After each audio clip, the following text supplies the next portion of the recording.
It's me, John McInnes, and welcome to the Belly Boys incredibly online show. Let's go around the horn. Introduce yourselves, guys. I didn't indicate which direction the horn was. I was kind of intrigued in who would be like, I'm the horn. Alright, pass the horn over. Let's just Pass the horn, okay, there you go. Alright, great, thank you. I've got it. So I guess it's me. Hi, I'm Ros. I'm delighted to be here with the Billy Boys, fabulous Billy Boys. Reminds me of the fabulous Bacon Boys from the Flapjacks. I think I said bacon then, not baking. Yeah. But that's also an idea that you can take and copyright. Copyright now, actually. I'm going to pass this horn straight over to you, John. Thank you. What? And that's everybody introduced. Anyway, we're going to do There you go, Gallagher. I'm a nice partner sometimes. Thank you, McInnes. I love the name The Bacon Boys, the Bacon Billy Boys. That's great. The fabulous Bacon Boys. The fabulous Bacon Boys. I love it. Fabulous. Hello, I'm John Gallagher Portero, and I'm part of the Billy Boys, aka the Bacon Fabulous Bacon Boys. You can't remember what she said already. I was too busy trying to remember my own name. There are two Johns, so that's hard. It's complicated. We're two Johns. We're pretending to be somebody called Billy. Both of us. We're more men than boys as well. That's pretty hard to remember. That also is another level of artifice to this charades. What are we doing? What are we doing? What are we doing, McInnes, today? We have a wonderful guest in Ros. We're doing improv. You know what that's like. We're going to get awards. My understanding is you've secretly got a word from somebody, Gallagher. Well, each of us tell some real life stories inspired by those words, and then we'll just do some scenes that might look like a comedy sketch, if we're successful.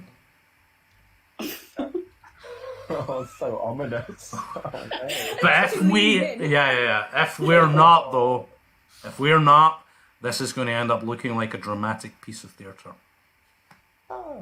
Which is exactly what we don't want. It's that is the failure mode of the Billy Boys. It's not like a failure mode, but for us, a failure mode. Classic theatre. There's not a scene alive I can't walk into as a baby who's pooped himself. I believe that. Oh, you got to. I see it way too many times in jams. Guys, our word for today, it comes from Liam Brennan, and his word is rent. Rent. Like that famous musical, Rent. I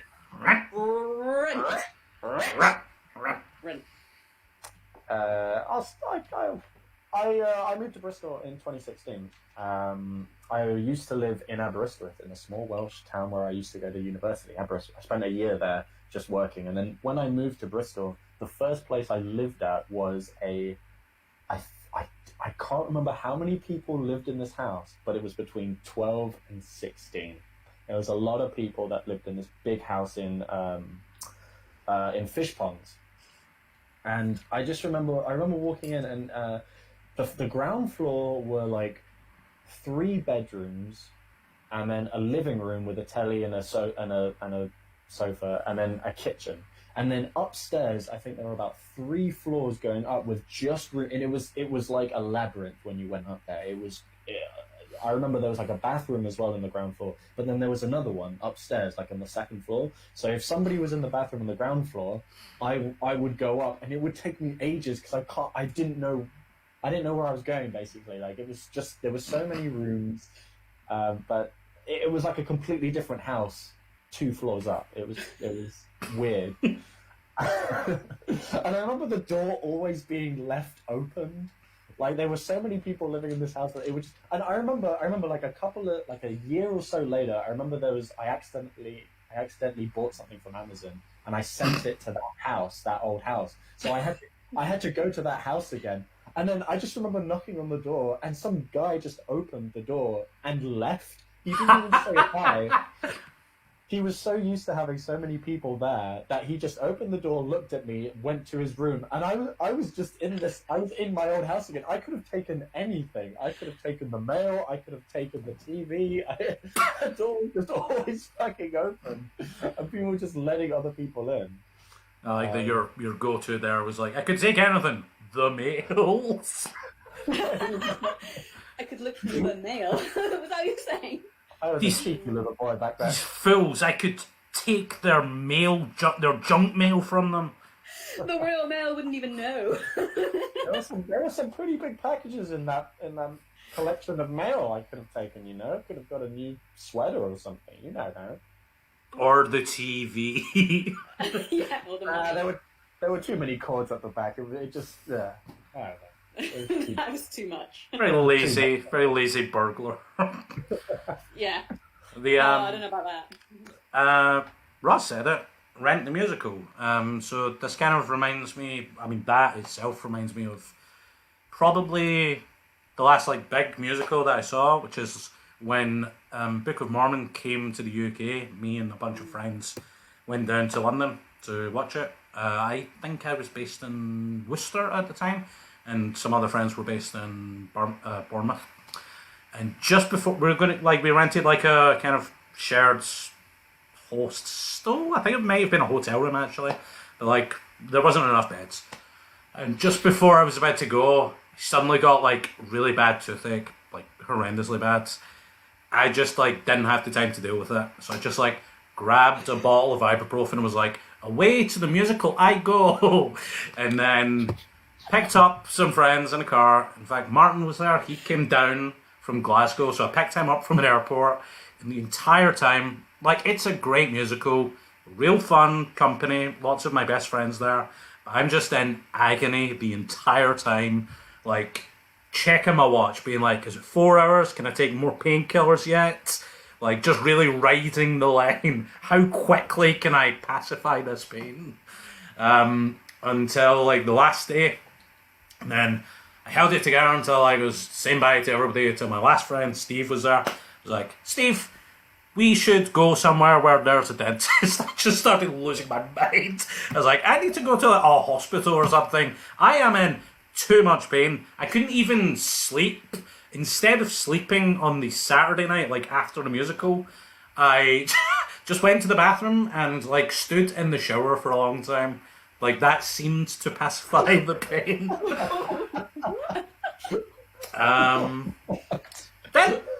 Then of course, by the Monday, I was able to get to a dentist. But that weekend was some of the most painful feelings I've ever had. But great musical. Oh, McInnes. So guys, if you have tooth pain, just grab some ibuprofen and go to the musical. You made it look like you're grabbing a whole bottle there, though, because you're doing this. Multiple bottles, that. I was I'm in so much pain right now, but I can't deal with this. I'm just gonna grab so much painkillers. And then once we were going out, I was like, this is great. I'll put some whiskey on it. That's a classical thing that does almost nothing. I feel I was living the life of a Western cowboy. At one point I was I wonder if I could pull it out. That was just painful. Fucking hell. Oh, man. Fun times. Western cowboy going to a musical though. Jeez, that sounds horrifying. I wouldn't know where to go. I wouldn't know emergency dentist. Is that a thing? I did 111, triple one. I was this is the perfect example of using that. And then they were don't know what to tell you. Go to a dentist on Monday. It was incredibly useless. They were don't put whiskey on it. Doesn't work. You're thanks. Yeah, that was my first thing. I've tried the whiskey. Anything else? Just dabbing it. Oh man. Okay. So I think the first that pops into my mind just from both those stories, I'm thinking just about John's getting people being let into the house and just the incredibly free nature of that house. The flat that I'm in right now, we've got the door's got got a couple of locks on it. I think it must have been a 70s flat, height of 70s panic about people breaking in, so it's lock and another lock and a chain and a deadlock, sort of dungeon style lock-in. And this is all great and fine as long as you have a key. And the problem is, the bottom bolt on so you can actually, when you're inside, you can open everything up apart from the deadlock at the bottom. So one day my partner just left the house and he took both sets of keys with him. And I had like a doctor's appointment to get to, and I'm quite like stressed about doctors because I'm like, have to turn up at this time, have to be early, or they'll like punish me. They'll put me on some sort of list. Yeah, be like, don't heal that girl. And then I was like, so I'm like incredibly panicked. But I'd left like half an hour, even though my doctor's is like 10-minute walk down the road. I was like left half an hour to get out of my house and go down there, and sit waiting like like a student with a number 2 pencil. And I came to the door and I was like, got everything through, and I was like, I can't freaking get out the house. So then my next thought was like, okay, well, I couldn't get hold of my partner. So then the next idea was like, how am I going to get out the house? So I went to the window, and we're on the 2nd floor up, and there's literally no way of getting out. There's no ledge, there's nothing. There's just a drop. And then the other side, there's another drop. And then in the bedroom, there's another drop. So I was like, suddenly hyper aware that if I was on a fire, I'm so screwed. So then, in the midst of this, I'm calling anyone that I think might have a spare key and trying to like get them to come over and like, let me out of my own house, which is just so embarrassing as a concept. Like, and also being like, my boyfriend locked me in. It's just like a distressing concept. But like, I was like just working it out, and I think so. The good thing about it now is that I now have an escape plan in mind if I ever do need it, which is. So I'm going to talk you through it very quickly and then I'm done. But basically it's so I'm going to get my mattress off the bed and throw it out the window, right? To create a kind of gap between except that I did actually realise that one side of it's got railings, so it might like stand on that, which isn't good because that would just fall right through. But I thought if I put loads and loads of pillows at the bottom of the gully, I'm going to call it a gully, drop all the pillows down there, drop the mattress down there, and then like just kind of like, I don't know, basically like let myself down very, very slowly with my bed sheets. That's my escape route. So I feel quite blessed that this happened to me in many ways because now I have a contingency. Whereas if I'd been in the middle of a fire, that would have been a lot harder to come up with that plan. So small lessons. Nice. That's mine. I once had a similar thing happen to me where like I had lost my keys, my flatmate had left for the day, locked the door. So I had to like go. I'm on the ground floor, so I could just go out the window. But as I was going out the window, like 2 different neighbours saw me, and I couldn't look more like a burglar. But like you're going the wrong way. All right. That's quite a lot of good stuff in there. Yeah, there's content. Yeah, we're going to do some improv. Give us a round of applause.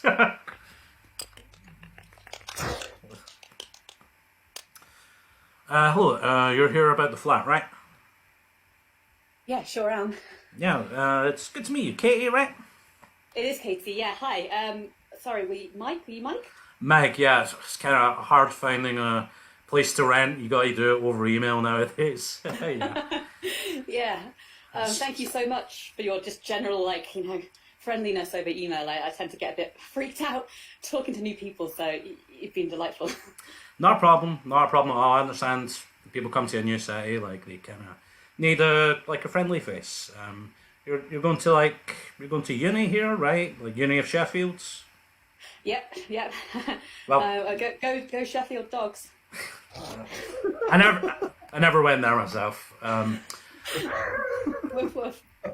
But I mean, we have plenty of students. Kind of, this is a shared accommodation, as it kind of including the details. Let me just unlock the door. This is a labyrinth. There are over 80 people living within the labyrinth, and you will be the 81st. It's £600 for a deposit. Obviously, we'll need like 2 months' notice if you need to leave. Just all the standard stuff. You saw the pictures that made it look like in a completely normal flat. It's not. You are in. Here. This is the map. You want this. You don't want to get lost. There is a centaur in the centre. Do not wake him up. What?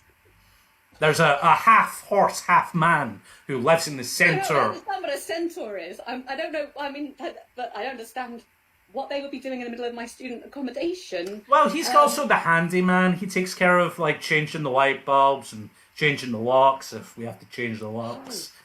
Oh, but he's also a centaur, so he will be enraged if you wake him up. Here's your armour. You will need this armour. The front door. I came in and delivered pizza 3 weeks ago. Congratulations on your escape. Kate, you don't have to do this, but whenever somebody from the outside world is able to escape the labyrinth, it's often courtesy to kind of congratulate them. Congratulations, you seem quite chuffed to have escaped the labyrinth. I'm sorry, this is a lot to take in. You know, and to be honest with you, it's a lot darker than it looked on the email pictures. You haven't mentioned anything about the kitchen plan here. Yes, let me just soak this rag in kerosene and put it on a big stick. Now, you'll need this torch to get to your own ensuite bathroom. Yes, that's right, you have your own ensuite. Everybody's real cool, like I said. About 20 of the people encased in the labyrinth living with you are students. The other 60 are like middle-class workers. We've got a big Rolls-Royce factory where a lot of them work. Hope you enjoy it. Oh! Keys. Almost forgot the keys. Why would I... Okay. Wait, I'm sorry. I mean, I know I'm new and I'm a bit naive coming into this. This might be incredibly normal for students, but I'm just confused because the pizza boy seemed to be delighted that he was escaping, but I was envisioning my accommodation as being a place where I could come and go as freely as I wanted. But you're making it sound like I'm going to be trapped in here for God knows how long. Well, you have the map. It's important to make a distinction between the insiders and the outsiders. You're one of the insiders. You can get anywhere within the map. He was one of the outsiders. Obviously, somebody else that you're sharing this enormous 10-kilometre labyrinth with is called a pizza boy and just played a little mental game with them. He's probably going to be scarred for life. It's a little bit of a mental power game. Like, look, I'm a landlord. I don't live here. I live over on Duke Street. If you need any help, talk to Greg when he's awake. We cut to Katie at another house, seeing another house. Hello and welcome to 23 Board Street. This is a place of accommodation, aka the Crystal Maze. I will be showing you to your dorm room where you will be sharing your bedroom with 3 triangles. Oh, if you need anything at all, I'll give you my number. Bins go out on Friday. We sometimes do a little thing here on Saturday evenings where we all try and find each other in the living room and watch Saturday Night Live, and it's all great fun, but you're going to have to collect all 3 keys to get there. That woman is trapped in a glass cabinet there. She looks like she's very, very alarmed. Yes, she tried looking for the bathroom, but she's obviously encased in the... Oh, she's gone. I'll get the broom. Does this happen often? Because, Oh, yes, but hey... It was mopping at her face. I don't understand how that's helping. Oh, no, it's easier than you think. You're not doing anything. You're not cleaning her up. You're just pushing her. You're just running her. Hey, I don't tell you how to dress and how to do your job. We cut to, another bizarre landlord. Hello there, my name is MC Escher. This, as you can see, is the impossibly geometric house that I'm renting out for only £300 a month. There's a staircase on the ceiling there. You don't have to use it. You could use the conventional geometry if you wish. I'll be honest, it's mostly just for show. A lot of this is not practical at all. Edit. Take it.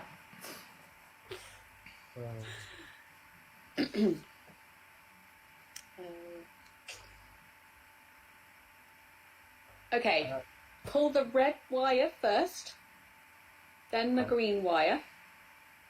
Then you're going to want to unfix the SCART cable. Then, I'm sorry, sir, can I just check with you on the phone call? You are definitely the homeowner and you want to move your VCR over. Yes. Is that correct? Yes. Okay, okay. It is a bit of a complicated process. It's going to take a few hours. Is that okay, sir? Yeah, I'm getting a bit confused with the green and red wires. It's just a lot. I just really need this VCR working again. You know? Frank, let's just pull the wires out. What the fuck are you doing? We're in the middle of a robbery. Hang on, I've nearly got there. Sorry, you're doing great. Can you just explain it to me again? First? Oh, thank you. Sorry, I just need a quick passcode that you would have gotten when you opened your account with us. It should be a 6-digit. Just a number of letters, numbers, and also some hyphens and some colours as well. So, if you'd like to Frank, this is a CRT monitor. It is substandard technology. We don't even need to take this. She's asking for a code, something for the VCR. The code, the something that we had with this. Okay, I'll go and take the tape off of the homeowner's mouth and ask them. Thank you. Do you want your secret question, sir? If you're finding it hard to. Actually, you know what? I'll gamble. We cut with this character taking the tape off of the homeowner's mouth. Okay, we don't need the code for the safe. We need the codes that they sent with your TV. What? I haven't even used that TV in years. You want the code to the television? Then why make this a problem? Oh, okay. Don't make me like stab you again. Like you're going to live, but we can be aggressive. You know that we're aggressive. My point being, I don't know what the code is. I swear. You know what the code is. Why are you pretending? No. Don't make me do this, man. I don't know. It's such an old monitor. I don't know. We cut back to the living room. Frank, I'm waterboarding this guy. He's not giving it up. Hang on. I think I've got it. What's? Okay, I'm gonna guess. What? You're gonna guess a 4-digit number? So we actually have on our records that you're allergic to peanuts. So I'm confused as to why that would be your answer to your secret question of what's your favourite food. Is there another question? I've nearly got this. I want it in pristine condition, Derek. I'm not just going to take the wires out. That will lose the whole value of it. Why can't we just pull the wires out? What is preventing this? Sorry, sir. Just letting you know that you have got that bomb unit attached to your VCR, TV, DVD-R, smart box. Com unit. Of course, as you know, you only have 3 more opportunities and chances left before the whole thing blows up. You know what? I'll gamble. What's the next question? There we go. I can do it. Right, Okay. Frank, I'll let you do this. I'm going to head out and start packing the fan. What's your idea of Wait. What's your idea of a perfect date? Ask the homeowner that.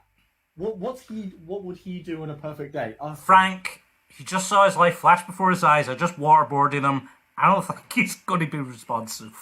Of course, water skiing. No. Water skiing. Look, no. Great. Okay, we're getting somewhere. How are you doing this? That's question number 1 of the 3-lock system questions answered. Is that right? Water skiing, yeah. Great idea for a date. See, Derek, I told you this was fun. See, we don't have to rob houses in a boring way anymore. We can have a bit of fun. I'm bored. I'm gonna waterboard this guy. What's the second question? Would you? Well, this one's actually got an Ask the Audience feature on it. So, Cool. Okay. What is the capital of Australia? Oh, Derek, you're gonna have to ask one of the kids. Take the tape out of their mouth and ask one of them. They might know. I don't like waterboarding kids. You know I don't like waterboarding kids. No, I meant just ask them. We don't have to waterboard them. If you want me to waterboard some children, I'll do it. No, I don't want to do it. Oh, wait. Waterboarding. Is it Adelaide?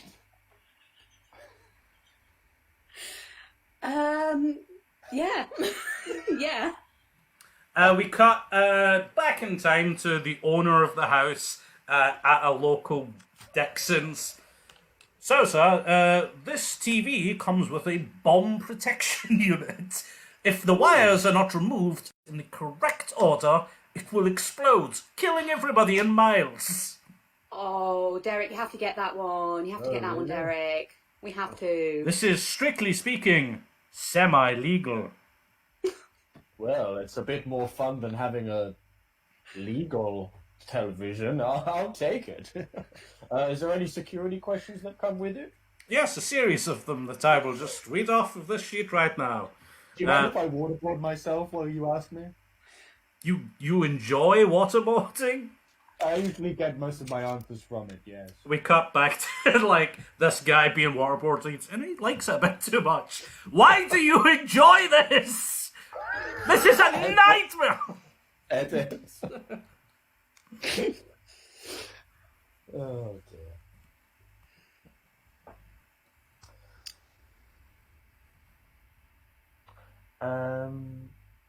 I've got Gareth Johnson. Is Gareth Johnson in the waiting room? Gareth, hey. Hey, hello, Gareth. If you want to just come into my office, really. Sure. Just take a seat there, Gareth. So, you wanted to see me, but just before we do any health checks, I couldn't help but notice that you were 5 minutes late today, and because you were late to this appointment, I'm going to have to punish you. What? I mean, I'm sorry, I was looking for parking. You know what it's like on the street. Right, but Gareth, you understand that I see a lot of patients and time is of the essence, and obviously if one person's 5 minutes late, that that kind of ruins my entire day then. So, What do you mean? I mean, also, I'll apologise. You're right. You know, you NHS workers, you're heroes. We see that the chair that you sat in is suddenly transforms, and two cuffs just come up, close down on his wrists, keeping him stuck to the chair. At the same time, two chains also come out the ankles and just clasp him to the chair, holding him rigid. No, I'm afraid an apology's not going to do it, Gareth. You're going to have to be punished. Please don't kill me. I wouldn't be a very good doctor if I killed you now, would I?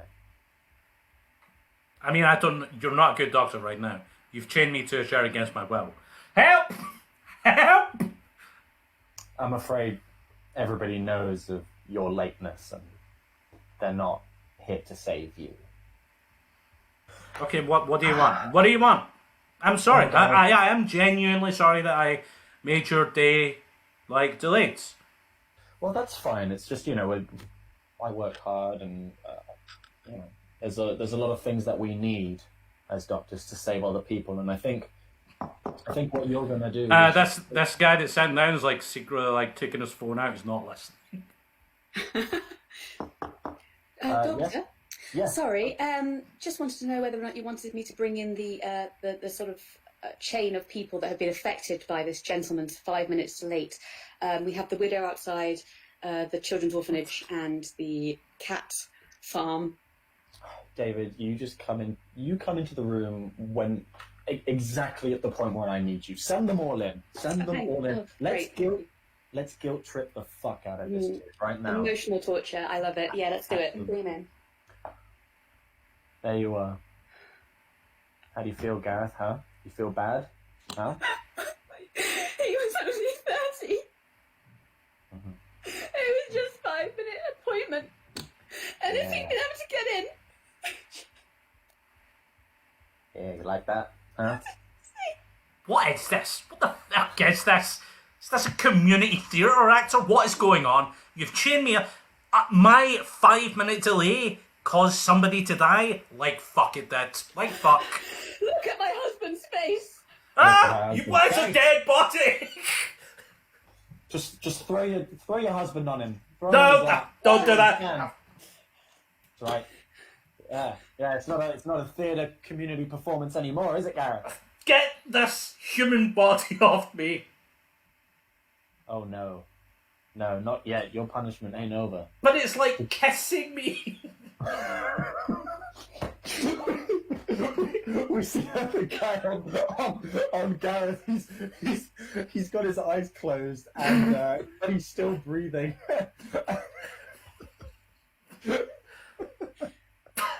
And there's fake blood coming out of his chest. I don't know if this is gas escaping, but this guy is kissing. He's straight up macking on me. No, he's proper dead. Okay, he's proper really dead. He's going for tongue. It's my husband. The widow walks over and just kicks the leg of the he jolts. Get this guy off of me. I am gonna have your license. You're not gonna have jack shit. I demand to see your manager. Very well. You can keep the body on you. David, do you want to send in Dr. Schultz? Of course, Doctor. Dr. Schultz, Doctor. Dr. Schultz. This patient here wants to see upper management. Oh, does he now? Oh, it's you. You're Timmy Johnson Smith. AKA Gareth, sir. I don't appreciate my pre-FBI witness protection name being used. I am a witness to several mafia cases. You just saying that puts me in great peril. Listen, we're doctors. We know everything. We have all the information. We screw the Data Protection Act. This guy's humping me. Get him off. This guy's gross. All right, Harold. Yes. Off you go.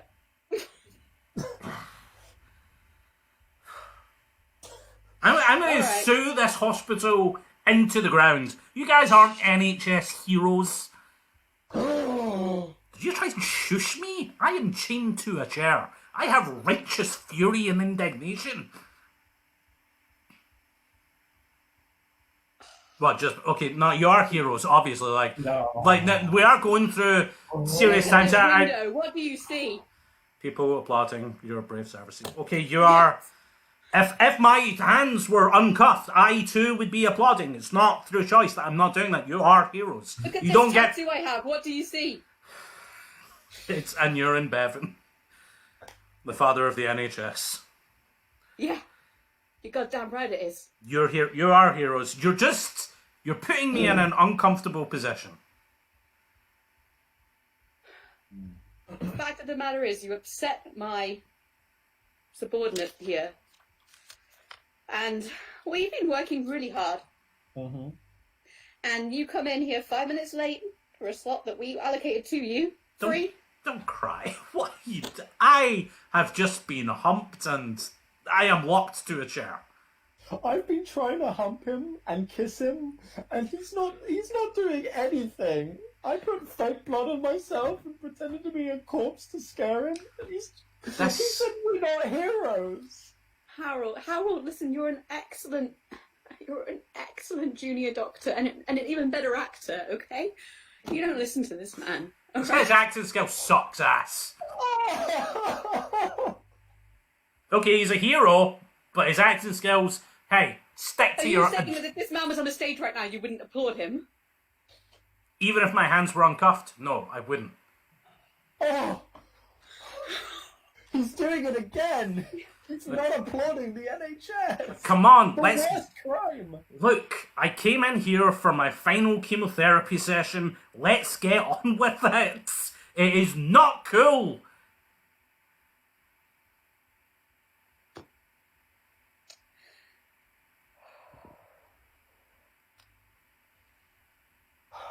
So I'm the bad guy. I'm the bad guy because I'm locked to a chair, had a weird junior doctor hump me, and I've been lectured to by a series of doctors who seem to care not for the patient's comfortability. I don't think I can stand this anymore. I don't think Great Britain deserves the NHS anymore. What? You're right. Shut it down. What? You can't have that authority. It can't be possible. They both take out a key around their neck and then at the same time. No. Guys, think about this. This can't be the inciting incident to the privatisation of the NHS. It simply can't. They both open it and a big button just appears from the floor. And then they both look at each other and then they put their hand over each and then they both press it together. A hologram of Margaret Thatcher appears saluting them.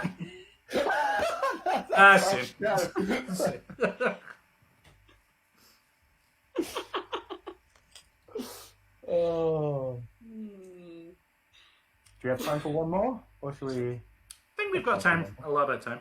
We can do like one more run of scenes. All right. I take that. All right. Take that back, Gallagher. I take it back.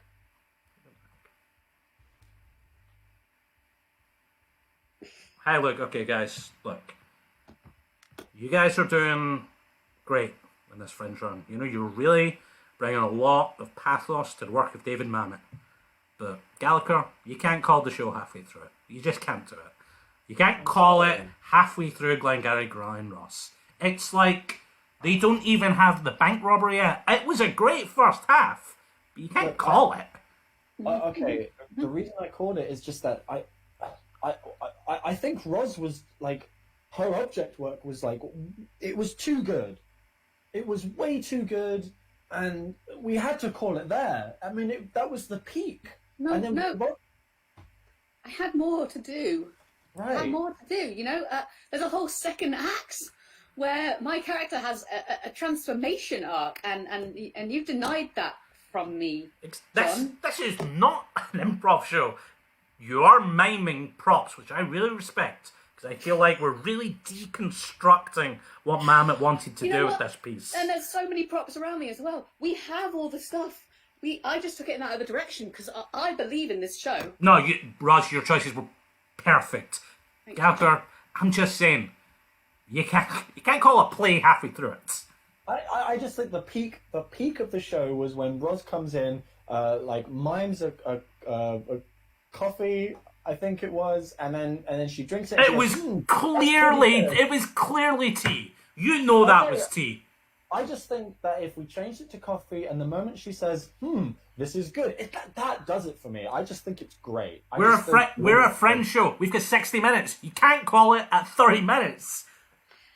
I really appreciate, John, that you believe in me so much. You know, you really bolster me all the time. In fact, you're always putting me up. You're bringing me so high up that that sometimes I'm finding it hard to be the best person, the best Ros, dare I say, that I can be, because sometimes, you know, you're just too supportive, and I'm sorry, John. I know we said I wasn't going to do this, and I know we've only got 2 weeks of the run left, but he's just always supporting the shit out of everyone, and it's ruining the play. You're the bad guy. You're the bad guy. You're Ricky Roma. You're the bad guy. I can't punch anyone, all right? I can't do it. I can't get mad. Look, guys, I didn't want to tell you this. I was hoping that just your respect for the playwright would be enough for this. But I have installed a device in the theatre that means that if you don't read the last lines in the right order, the whole fucking place explodes. If you get these lines wrong, I went out to the audience and said, look, this is just a little intermission. We are going back out there in a couple of minutes, and you're finishing this play in extra time. Oh my god. That's commitment. That is goddamn commitment, that is. You know what? I'm with you, Coach. I mean, Mr. Coach Driver. Thank you. Well, how can you be supportive of Coach and I can't? Because I've earned it. I've put the hours in. Yeah, Ross also didn't call the show halfway through it. I've been supportive from day one. I don't think I can do it. I honestly think I'd rather take death. I'd rather be waterboarded than go on with the show. John, look in these eyes. Look at them. John, look at them. No, John, not you, John. The other John. Wonderful, you, John. Wonderful eyes you have. No, listen. What big teeth you have. We're not doing... What the fuck are you saying? We're not doing Red Riding Hood. We're doing Gary Glenn Ross. It's an important... and. I was going to tell you a truth about yourself, John, there, that you just supported the shit out of me, and now you've ruined it. You've ruined it. You happy, Gallagher? You've ruined it. The whole theatre is going to explode in 20 minutes because of you. I'm going to stay here for it. The stage director goes down with the ship. Are you going down with the show? Yeah. Unless you do that monologue. Word perfect. Right Word here, perfect. right now, John. No. I'm cutting him. Ross, I'm cutting him. John, come on. I'm going to call Harold. I'm going to get Harold down. Remember Harold? He was your understudy. Yeah. He's in England. I think if he gets on a bullet train right now, he can save this show.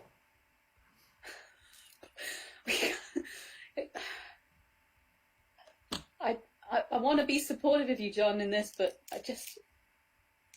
the law of time says otherwise. The law of I time understand. says otherwise, John. Listen, I read that play inside and out, and I now consider myself to be a mini physicist, and if I was gonna throw back time, if time travel was possible, which I think it is based on the play that we're doing. Glengarry Glen say- Ross, yes. Yeah, Glengarry Glen Ross. That classic time travel scene that you denied us, tells me that we can make this work, John. Very well. Okay, John, look. You're right. Time travel is possible. Because I've also installed within the bomb device a device that ensures that if you read your lines at 60 words per second, it's a DeLorean. It's basically Back to the Future. We can do Back to the Future. We're doing Back to the Future. Do it, John. But it's down to you, Gallagher. You gotta do it. Do it for the Fringe show. Do it for all 3 audience members who are staying waiting for the last half. Those 3 people. I had to flyer them. And say, I'm not even in the show, but please come. He was on the streets for hours. I was ready to go down with the ship here, but you know what? If Ross wants to go back in time, I didn't want to because of the implicit effects or ripples in time in the future. But you know what? I'll do it. If you want to commit to changing time, I'll do it. I think this play is important enough, John, to change time. This Edinburgh Fringe show. So they do it, and we see like a montage of shots of like Gallagher reading out his lines like so fast, and then they go back in time, and then they are outside of Edinburgh Royal Hospital. Okay, guys, we did it. Looks like there's no difference in this version of reality. Wait a second. Everything's great. The private health service. You did it! Ah! Damn, dirty humans! Okay, that's probably our show. But you know what they always say? End on a Planet of the Apes quote in relation to a time travel sketch you did about Back to the Future. Yeah, that should have been. It should have been a statue of Margaret Thatcher in the sand. That's what I was thinking, yeah. The horses galloping never down died. the apes. Stern look. I'm glad that I'm glad that McInnes, you were just like, we see them go back in time because you guys were saying a lot, and there was a point where I was like, I don't know where I am anymore. What do they want me to do? I was like, this is not going to be fun to try and watch Gallagher. Remember any lines from Glengarry Glen Ross? I was like, I don't know what's going on anymore, but I'll happily be sad. Just. I'll play a sad character. I'm not gonna lie, I have no idea what Glengarry Ross is, so I was just hoping to. It's the time travel. movie. You nailed all the specifics, weirdly enough. Did I? I thought so. I'm not sure. I thoroughly enjoyed. Yeah, that was very fun. Thanks very much for joining us, Ross. Yeah. Thank you very much for having me. Is there anything you would like to plug? Obviously, the best part to plug shows is at the end of the show when your enraptured audience have been waiting a whole time for these plugs. Yeah, sorry, that was my That one was a bit falling away through. I'm going to extend that. There we go. So we, I guess the best thing for me to plug is the shows that the Bristol Improv Theatre are doing, which is every Friday and Saturday at 8 p.m. So if you tune into our Twitch channel there, then you'll see a show either any Friday or Saturday. Friday is reserved for improv, so you'll see an improv show on Friday. But Saturday is a smorgasbord of interesting things. This Friday we've got Tales of Adventure, and that's the improvised D&D show. And then we've got a quiz show called You've Got to Be Quizzing Me, which has got special guests from Telegraph, P-Graph in Austin, Texas. I cannot pronounce their full name, which I'm sure is part of their humour, part of their thing. I'm sure they're infuriated. They're there. Oh, you Ross. Oh. Thanks for watching the show, but... Yeah, now they tune out. They're like, oh, that's it. I was with you for just waiting for somebody to say our name. But yeah, that's basically me, and that's just, if you just type Bristol Improv Theatre into Twitch, that's how you'd find us. So. Awesome. Gallagher, have you got anything you want to plug? Yeah, there's episodes of another improv show that I do called Boat Club that appear every Monday on our YouTube channel. Just type in Boat Club Improv. And Bristol Long Form Comedy. Check it out. Check out our videos on YouTube, and check out our live streams and other content. Awesome. I'll co-sign on all of those. In addition, I do a soundtrack show where we do scenes from Spotify playlist on Tuesdays with my Glasgow team Couch. If you like improv, maybe you should go and maybe you should watch Couch. Thanks very much for watching us, audience. You know what? You guys are the real heroes. not the NHS workers. People watching improv online. Painting the rainbows. Thank you very much. Bye. Bye. Yeah.